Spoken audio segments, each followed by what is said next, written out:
I think we can all agree that potatoes are the ultimate crowd pleaser. In today's video, I am sharing 3 easy show-stopping recipes that will elevate your holiday entertaining game. From layered muffin tin potatoes to stunning potato roses to crispy smashed potatoes topped with creamy burrata, these are the dishes that your guests will actually talk about. And the best part, they're perfect year-round. Let's get started. The first recipe we'll make is muffin tin potatoes. As the name suggests, this dish comes together and cooks in a muffin tin. We'll start by greasing a 12-cup muffin pan with 2 tablespoons of melted and cooled butter. Now, you might think that using 2 tablespoons of butter is too much, but trust me, this is an important step that you don't want to skip. It ensures that potato stacks slide right out of the pan with ease after they're baked. We'll set that aside and move on to the potatoes. We'll need 2 medium-sized russet potatoes. You can make this recipe with Yukon Gold potatoes as well, but the thing to pay attention to is making sure that the diameter of the middle section, or the belly of the potato, is not larger than the muffin cup. We'll peel them and start slicing.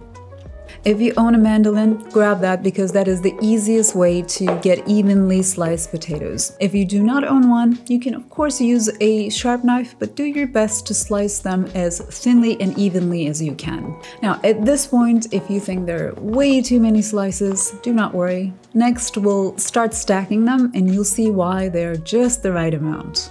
We'll grab the buttered pan and place 3 slices of potatoes at the bottom of each muffin tin. Then we'll sprinkle them with a little bit of garlic, Parmesan cheese, salt, pepper, and chopped thyme. We'll continue stacking and sprinkling until the muffin tins are fully filled with the potato slices. During our recipe testing, we were able to put about 30 1/8 of an inch slices in each muffin tin. I know it sounds a lot, but keep in mind that they will shrink as they bake, so don't be shy when it comes to layering. Next, we'll pour a tablespoon of heavy cream into each muffin cup.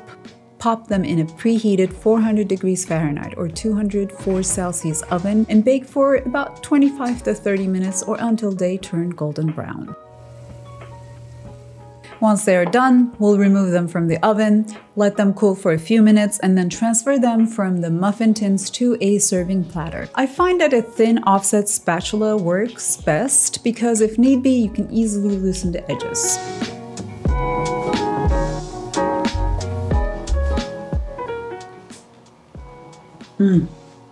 Butter is so good. Now at this point, I can almost hear you asking, can I make this recipe using sweet potatoes? The answer is yes, and that's what we're gonna do next. The process is pretty much the same with just a few minor differences. We'll again start by slicing the potatoes and then transfer them into a large bowl. Then into that same bowl, we'll add 4 tablespoons of melted unsalted butter, 1 tablespoon chopped fresh thyme, 2 teaspoons of garlic powder, half a teaspoon of kosher salt, a 1/4 teaspoon of black pepper, 3 tablespoons of maple syrup, and half a teaspoon of ground cinnamon. Now, as you can see, for this version, I went with more of the sweet and savory flavors, but you can omit the maple syrup and cinnamon and use a half a cup of Parmesan cheese if you prefer a more of a savory recipe.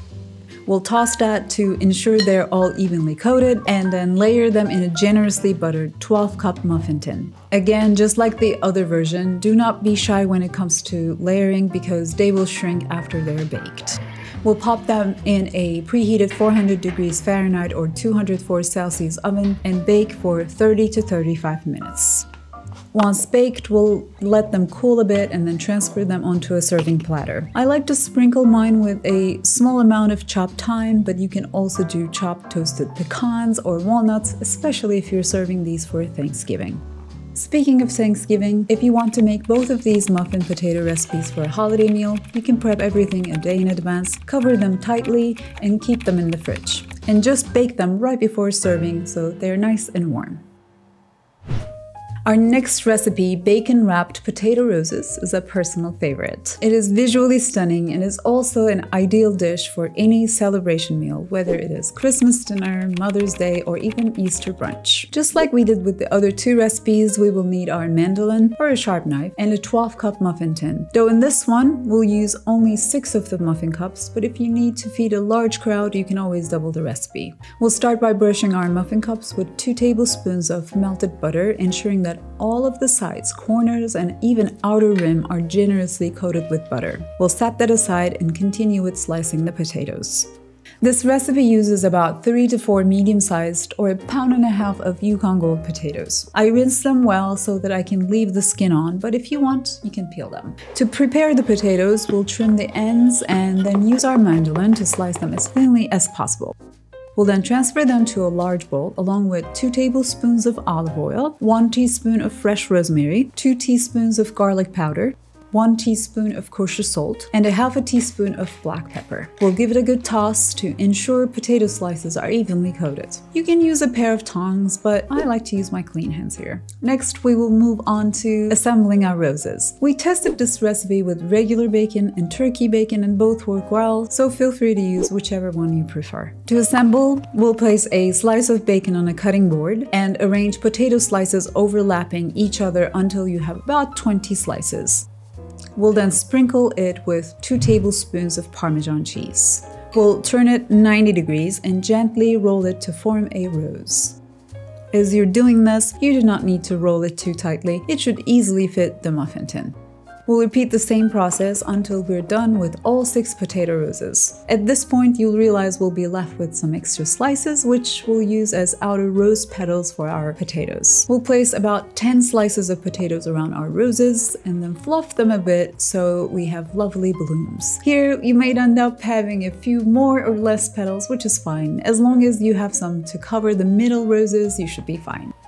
We'll pop that in a preheated 400 degrees Fahrenheit or 204 degrees Celsius oven. Bake for 20 minutes to ensure that the petals crisp up a bit, but then cover with foil and bake until potatoes and bacon are cooked for another 30 minutes or so. We'll let them cool for 10 minutes and then run a spatula or a butter knife on the outer edge of each rose and transfer onto a serving platter. When I tell you your kitchen will smell heavenly, I mean it. Serve them while they're still warm and accept compliments. They are that good. Now, the sad news is that we do not recommend making these a day in advance, mainly because the thin potato slices oxidize as they sit and change their color. Plus, they get soggy as they sit in the fridge, resulting in not very crisp and appetizing roses. Our final recipe, crispy smashed potatoes, is an internet sensation. If you've spent any time on social media in the last few years, you've probably seen a version of this in your feed. For our version here, we wanted to make it a luxurious finger food you can serve as an appetizer, but this doesn't mean that it cannot be a great side dish. We'll start by rinsing 1.5 pounds of small bite-sized potatoes. Now, that is what the packaging says, and that is why I'm calling them bite-sized potatoes.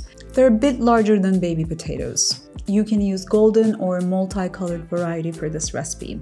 If all you can get your hands on is baby potatoes, then you can use them as well, but keep in mind that the roasting time will be shorter and the smashed potatoes will be smaller. We'll place the potatoes in a saucepan along with enough water to cover them by 1 inch and a tablespoon of salt. We'll bring it to a boil and reduce the heat to a simmer until the potatoes are softened, about 20 to 25 minutes. They should be ready when a knife inserted into a potato comes in and out easily. We'll then drain them and let them sit for a few minutes.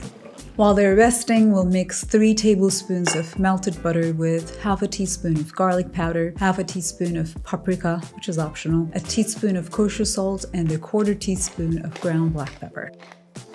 We'll give it a whisk and set it aside.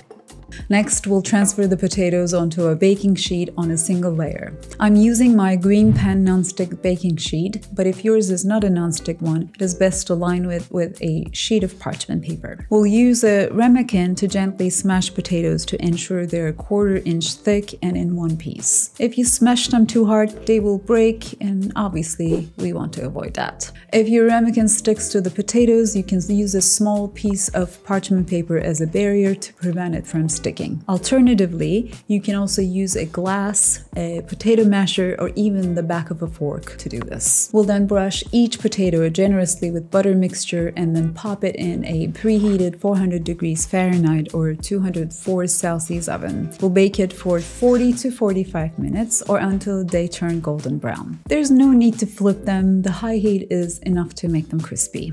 We'll then remove them from the oven, let them cool for a few minutes, and then transfer onto a serving plate. At this point, you can think of them as a blank canvas, just like a fresh baked warm cracker. You can serve them the way they are or top them off with whatever you want. I love burrata cheese, and since it's the holidays, we'll splurge a bit. If you're with me, we'll gently tear a bowl of burrata into small pieces and place a piece on each smashed potato.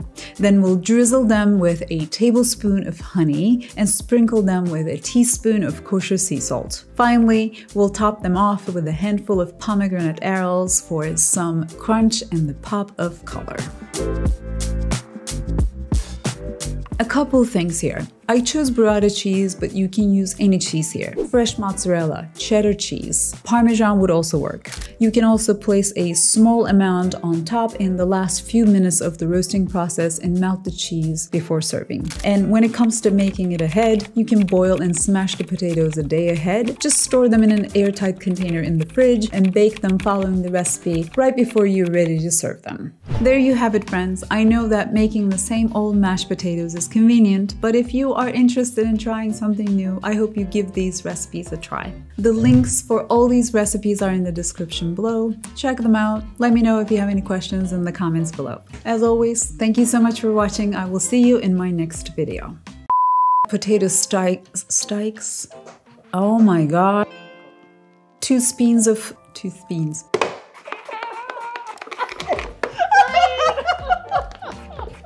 2 teaspoons. 2 teaspoons.